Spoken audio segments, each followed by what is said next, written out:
Hello and welcome back to English Classes by Nitya Kapoor. And if you are new, welcome to English Classes by Nitya Kapoor. So, on this channel, we learn a lot about English, a lot about new English words, a lot about English phrases, a lot of grammar, and a lot of things. So, if you are someone who's interested on how to learn English, or you're just starting how to learn English, or you're just wanting to improve or upgrade your English, then this is the channel for you. If you haven't subscribed yet, do subscribe it. And now let's start our today's video. So our today's video is about some must know English words. ऐसे words जो बहुत ज्यादा commonly use करे जाते हैं, तो इनके meanings, इनको यूज कैसे करना है, कौन से हिंदी सेंटेंसेस को अगर इंग्लिश में बोलना है तो इन वर्ड्स को यूज करा जाता है, या फिर इसे सेंटेंसेस में कैसे यूज करना है, सब कुछ सीखेंगे। प्रोनाउंसिएशन सीखेंगे, मीनिंग्स देखेंगे, हिंदी में भी देखेंगे, इंग्लिश में भी देखेंगे, और इन्हें सेंटेंसेस में कैसे यूज करते हैं हिंदी में भी और इंग्लिश में भी, ये सब कुछ देखेंगे। ये वीडियो बहुत हेल्पफुल होने वाली है। तो चलिए अब हम स्टार्ट करते हैं। जो हमारा आज का फर्स्ट वर्ड है वो है कॉन्ट्रीब्यूट। वो है कॉन्ट्रीब्यूट। इसको तीन में तोड़ के बोलते हैं कॉन्ट्रीब्यूट। इसका मतलब होता है, हिंदी में अगर बात करें तो योगदान देना, कि आप किसी भी काम में अगर योगदान दे रहे हैं तो आप उस काम में कॉन्ट्रीब्यूट कर रहे हैं। ठीक है, जैसे कि अगर मैं बोलूं कि I contributed in making today's food, तो मैंने आज का खाना बनाने में अपना योगदान दिया। ठीक है, अब इसका अगर हमें इंग्लिश मीनिंग देखना है तो इंग्लिश मीनिंग इसका हम कैसे देखेंगे कि टू गिव और supply for a common purpose, कि दो लोग सेम काम कर रहे हैं तो दोनों उसी सेम काम के लिए कंट्रीब्यूट कर रहे हैं। कॉमन पर्पस है, एक ही पर्पस है, दोनों कुछ ना कुछ दे रहे हैं या कुछ सप्लाई कर रहे हैं। ठीक है, फिर अब अगर हमें इंग्लिश में इसका सेंटेंस बनाना है तो हम कैसे बनाएंगे? Everyone should contribute to the success of the project. तो जो भी प्रोजेक्ट चल रहा है उसमें सबको अपना योगदान देना है। अब अगर इसी लाइन को मेरे को हिंदी में बोलना है तो मैं कैसे बोलूंगी? सभी को परियोजना की सफलता में योगदान करना चाहिए। परियोजना क्या होता है? परियोजना मतलब प्रोजेक्ट। तो आई होप आपको ये वर्ड क्लियर है। अब हम चलते हैं अपने नेक्स्ट वर्ड। हमारा जो आज का सेकंड वर्ड है वो है इनोवेट। इनोवेट का मतलब होता है कुछ नया लाना। नया मतलब नवीनता लाना। ठीक है, कुछ नया लाना मतलब नवीनता लाना।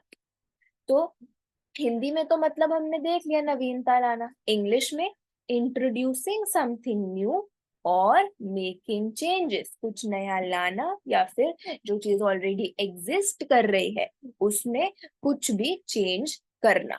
अब अगर हमें इसको सेंटेंस में यूज करना है तो अगर हम एक सिंपल सा सेंटेंस बनाए पहले, तो हम क्या बोल सकते हैं कि a lot of new innovations are coming these days, कि बहुत सारी नई चीजें आ रही हैं आजकल। अब अगर हम ये सेंटेंस देखें, companies need to constantly innovate to stay competitive. इसका क्या मतलब है कि जो कंपनीज हैं उन्हें कॉन्स्टेंटली मतलब हर टाइम इनोवेट करना चाहिए, मतलब नई चीजें ढूंढनी चाहिए, अपनी एग्जिस्टिंग चीजों में चेंजेस करने चाहिए। टू स्टे कॉम्पिटिटिव मतलब बाकी की कंपनी से हमेशा आगे रहने के लिए उन्हें इनोवेट करते रहना चाहिए। अब इसी सेंटेंस को अगर मेरे को हिंदी में बोलना है तो मैं बोलूंगी कंपनियों को सतत नई चीजें लानी होती हैं ताकि वे प्रतिस्पर्धा में बने रहे, कंपटीशन में बने रहे। अब नेक्स्ट जो हमारा आज का थर्ड वर्ड है वो है चैलेंज। अब चैलेंज का हिंदी मतलब क्या होता है? चैलेंज का हिंदी मतलब होता है चुनौती, किसी को भी चैलेंज करना। ठीक है, I challenge you to do this, मैं तुम्हें चुनौती देता हूँ कि तुम ये करो। तो चैलेंज का हिंदी मीनिंग तो हमने देख लिया, चुनौती। अब चैलेंज का इंग्लिश मीनिंग होता है अ कॉल टू प्रूव और जस्टिफाई समथिंग, कि तुम कुछ प्रूफ करके दिखाओ, तुम कुछ जस्टिफाई करके दिखाओ। तुम प्रूफ करके दिखाओ कि तुम ये कर सकते हो, तुम जस्टिफाई करके दिखाओ कि तुम ये कर सकते हो। अब अगर हमको इसे सेंटेंस में यूज करना है तो हम कैसे बोलेंगे? Facing challenges helps us grow. तो जब हम चैलेंजेस को फेस करते हैं तो हम लाइफ में ग्रो करते हैं। अब इसी सेंटेंस को अगर हिंदी में बोलना है तो चुनौतियों का सामना करना हमें बढ़ने में मदद करता है। सिंपल। अब हम चलते हैं हमारे नेक्स्ट वर्ड पे, आज के हमारे फोर्थ वर्ड पे। वो है डाइवर्स। डाइवर्स। डाइवर्स का मतलब होता है डिफरेंट। पहले तो बहुत सिंपल इंग्लिश में मतलब डिफरेंट, बहुत सारे डिफरेंट डिफरेंट लोग, बहुत सारी डिफरेंट डिफरेंट चीजें। जैसे कि हम बोलते हैं कि इंडिया एक डाइवर्स कंट्री है, बहुत सारे कल्चर्स हैं, बहुत सारे कलर्स हैं, बहुत सारी लैंग्वेजेस हैं, बहुत सारे क्यूजीन है। क्यों बोलते हैं? क्योंकि इसीलिए बोलते हैं कि इंडिया एक डाइवर्स कंट्री, क्योंकि इतनी सारी तरह तरह की वैरायटी के लोग, लैंग्वेजेस, खाना, हर चीज प्रेजेंट।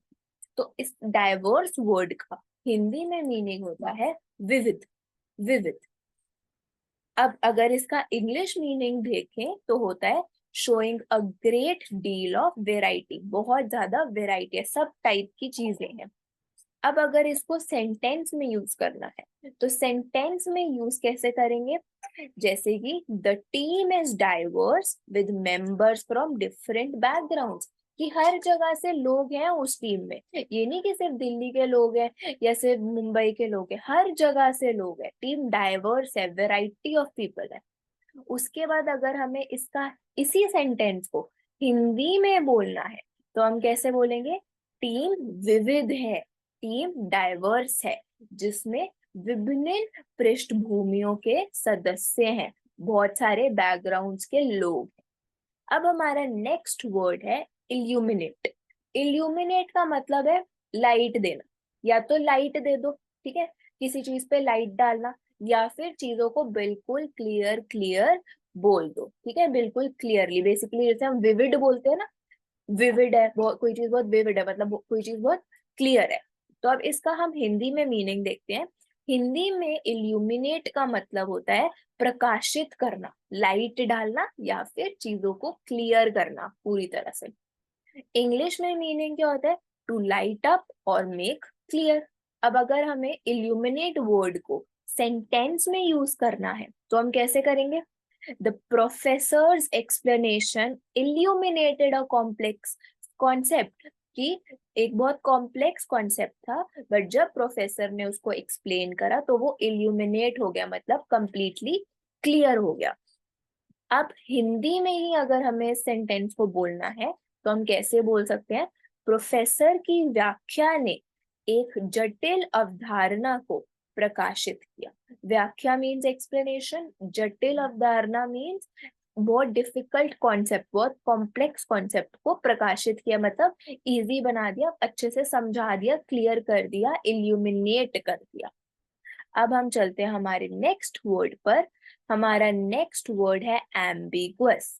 एम्बिगुअस मतलब कि कंफ्यूजन है, चीजें क्लियर नहीं है, एक मतलब नहीं है, बहुत दो तीन मतलब है, तो बहुत एम्बिक्विटी है, समझ नहीं आ रहा कि मतलब है तो है क्या। ठीक है, तो हिंदी में इसका मीनिंग होता है अस्पष्ट, और इंग्लिश में इसका मीनिंग होता है हैविंग मल्टीपल इंटरप्रिटेशन और अनक्लियर मीनिंग। कि एक मतलब नहीं होगा, बहुत सारे मतलब होंगे, और जो मतलब एक जो मतलब होगा वो क्लियर ही नहीं होगा। अब अगर इसे हमें सेंटेंस में यूज करना है तो हम कैसे बोलेंगे? His statement was ambiguous, it could be interpreted in different ways. मतलब उसने जो बात बोली वो बहुत एम्बिगुअस थी, उसमें बहुत ज्यादा एम्बिग्विटी थी, वो बिल्कुल क्लियर नहीं थी, ऐसा लग रहा था कि वो चार पांच चीजें बोल रहा है, वो एक डिसीजन पे नहीं आ रहा है। तो it could be interpreted in different ways, कि उसके बहुत सारे मतलब निकल सकते हैं। अब अगर इसी सेंटेंस को मेरे को हिंदी में बोलना है तो हम क्या बोल सकते हैं? उसका कथन अस्पष्ट था, इसे विभिन्न तरीकों से समझा जा सकता है। तो उसने जो भी बोला वो बहुत ही एम्बिगुअस था, बहुत ही अनक्लियर था, और इसके बहुत सारे मतलब निकल रहे हैं। अब हमारा वर्ड है रेजिलियंट। रेजिलियंट का मतलब सहनशील, मतलब कि जो बहुत स्ट्रॉन्ग कंडीशंस को विदड्रॉ कर सकता है, मतलब उसमें रह सकता है। तो इसका हिंदी में मीनिंग क्या है? रेजिलियंट का सहनशील। इसका इंग्लिश में मीनिंग क्या है? एबल टू विदस्टैंड और रिकवर फ्रॉम डिफिकल्ट कंडीशंस। तो विदस्टैंड भी करा और रिकवर भी करा, उसको गो थ्रू भी करा और उससे बाहर भी निकला। तो इसका इंग्लिश में अगर हमें सेंटेंस बनाना है तो हम इस वर्ड को सेंटेंस में कैसे यूज कर सकते हैं? हम बोल सकते हैं despite setbacks she remained resilient and determined. Despite setbacks का मतलब, सेटबैक्स मतलब कि बहुत सारे फेलियर्स के बाद भी वो रेजिलियंट रही, उसने उसको विथस्टैंड करा और वो डिटरमिन्ड रही कि वो करती रही, उसने उसको छोड़ा नहीं। अब इसी सेंटेंस को अगर हिंदी में बनाना है तो कठिनाइयों के बावजूद वह सहनशील और दृढ़ रही। दृढ़ मतलब डिटर्मिन्ड। अब हमारा नेक्स्ट वर्ड है सेरेंडिप्टी। सेरेंडिप्टी का मतलब होता है कि हमें कुछ गलती से नया मिल जाना, कि हम उसको ढूंढ नहीं रहे थे, हम कुछ अपना नॉर्मल काम कर रहे थे, बट हमें कुछ एक नई चीज मिल जाती है जो ऑलरेडी हमें पता ही नहीं था कि एग्जिस्ट करती है। तो इसका हिंदी में मीनिंग क्या है? आकस्मिक भाग्य, की गलती से मिल गया, हम ढूंढ नहीं रहे थे उस चीज को। Finding something good without actually looking for it. अब इसका इंग्लिश में अगर हमें सेंटेंस बनाना है तो हम इस वर्ड को कैसे यूज कर सकते हैं? Our meeting was pure serendipity, I wasn't expecting to meet someone so interesting. कि कोई किसी से मिला और वो ढूंढ नहीं रहे थे, बट वो ऐसे ही गलती से मिल गए और फिर वो बहुत ही इंटरेस्टिंग मीटिंग हो गई। फिर अगर इसी सेंटेंस को हमें हिंदी में बोलना है तो हम कैसे बोल सकते हैं? हमारा मुलाकात एकदम आकस्मिक भाग्य था, मुझे इतने रोचक व्यक्ति से मिलने का अपेक्षा नहीं था, तो गलती से मिल गए, कुछ एक्सपेक्ट नहीं करा। अब हमारा नेक्स्ट वर्ड है यूबिक्विटस। यूबिक्विटस का मतलब होता है जो हर जगह प्रेजेंट है, हर जगह मिलता है, हर जगह। तो इसका हिंदी में एग्जैक्ट मीनिंग है सर्वव्यापी, जो हर जगह है, प्रेजेंट, अपीयरिंग और फाउंड एवरीवेयर। अब अगर मुझे यूबिक्विटस वर्ड को एक सेंटेंस में यूज करना है इंग्लिश के, तो मैं कैसे कर सकती हूँ? In today's digital age smartphones are ubiquitous.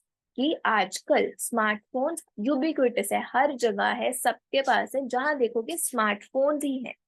अब अगर मेरे को इसी सेंटेंस को हिंदी में बोलना है तो कैसे बोलेंगे? आज के डिजिटल युग में स्मार्टफोन सर्वव्यापी है, हर जगह है, यूबिक्विटस। अब हमारा आज का लास्ट वर्ड है कैकोफनी। कैकोफनी का मतलब होता है कि बहुत सारी एक आवाजें आ रही है इकट्ठे ही और कुछ समझ नहीं आ रहा।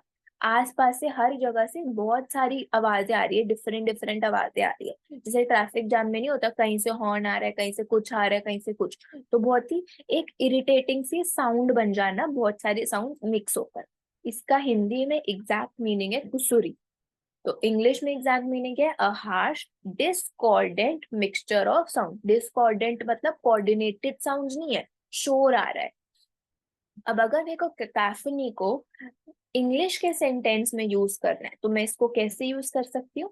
The city street was filled with the cacophony of traffic and construction noise. कि ट्रैफिक की आवाजें आ रही है, हॉर्न्स की आवाजें आ रही है, कंस्ट्रक्शन में से 10 तरह के और आवाजें आ रही है। तो ये सब ने क्या बना दिया? एक मिक्सचर ऑफ वॉइसेस बना दी, एक कैकोफनी बना। अब अगर इसी सेंटेंस को मेरे को हिंदी में बोलना है तो मैं क्या बोलूंगी? शहर की सड़कें यातायात और निर्माण शोर के कुसूरी से भरी थी, इतने सारे शोर से भरी थी, इतना कैकोफनी से भरी थी। तो ये था हमारा आज का last word. Thank you for watching this video. अगर आपको इस वीडियो से कुछ भी नया सीखने को मिला हो तो इस वीडियो को लाइक करेगा, शेयर करिएगा और प्लीज मेरे चैनल को सब्सक्राइब करेगा। अब हम मिलेंगे अपनी नेक्स्ट वीडियो में। बाय।